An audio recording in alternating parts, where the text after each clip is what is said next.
would one know, outside of some of the symptoms that we talked about, that they had a mineral deficiency? Do we have like classic signs of it? Yes, there are many classic signs and ones that you wouldn't think of. Okay. Like, are you waking up a lot at night? Oh. Mineral deficiency. Why is that? Because think about your nervous system. When I say it's like having 37 trillion hangry cells.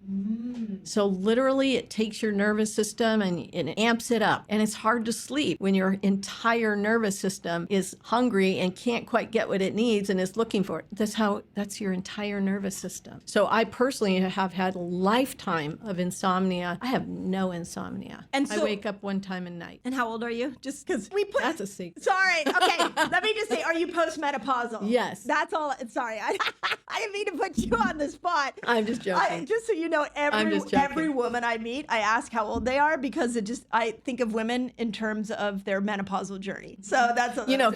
Here's my thing is when I go to the doctor and they ask you to write down your birth date and then they say how old are you, and I always write ageless. Oh, yeah, because you don't want to be defined by your age. Yeah, because I've decided I'm as old. And one day I wake up and I feel, 50. And the other day I wake up and I feel 35. And the other day I wake up and I feel 80, so. Yeah, that's actually a really good point. I had a patient years ago that said it was her birthday and she was not happy about it. And I think she was turning like 60. And she said, I've decided I'm telling people I'm 10 years older. I'm telling them I'm 70 because then they look at me and they're like, you look so good. Right. Like, oh, I didn't. That's a strategy for right, sure. That's what I was thinking. I should start telling people I'm 80. Right, exactly. So Anyway. you're postmenopausal and you're sleeping through the night. That's a miracle unto itself. It is. Yeah, so that's a biggie. Okay, so sleep is one. So just regular headaches, of course, because, electrolyte deficiency always creates some sort of headache stuff. Okay. Skin issues. Such as? Like rough skin, just not like no shine to your skin. It looks, like flat.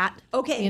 That is one of the symptoms I noticed when I started doing the Beam Minerals regularly. Is when I do, the days I do them, it took about a couple weeks, I noticed that my skin looked moister. And, as a menopausal woman, it's like, yeah. And you can even feel your skin. Some mornings I wake up and I go, oh, estrogen, where'd you go, girl? Like she's gone. But that was one of the things that I noticed was skin moisture. Yeah. So shine, you could call it shine. Yes, exactly.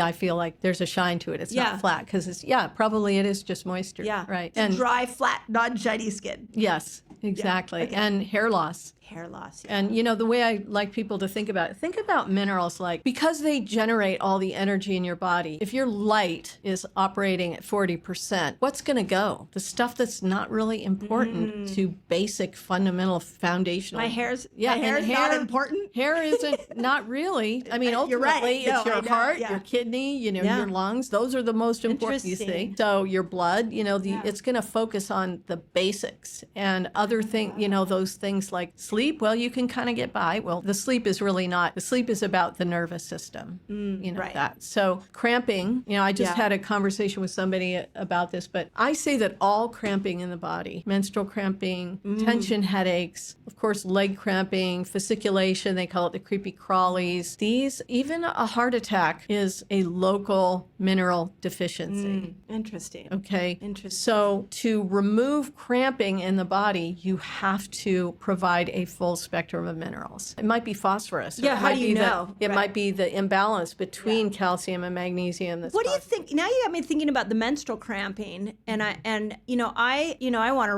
rebrand every aspect of female health, but one of them has been the menstrual cycle. Yes. I think it's a form of detox. Exactly. It's a shedding, and when we have cramps, it's telling us that one of two things, that we have a lot of toxins that are coming out, or we could also, what are we resisting? What are we trying to hold on to? Because I also feel like there's an emotional shedding that happens to us every month that we don't acknowledge. So do you lose minerals in the menstrual cycle? Absolutely. Think of all the blood. There's tons of minerals in there. Absolutely. We talk a little bit about iron. That's kind of, so if a woman is going the first couple of days of her cycle, if she's cramping, if she's tired, if she's moody, minerals would be a very interesting first place to go. I'm telling you that I just literally walked into my gym the other day, this woman who works there, and I had given her some minerals, and she has terrible monthly cramping. And she said, come in my office. And I went in and she's like, I just got my period. And I'm like, great.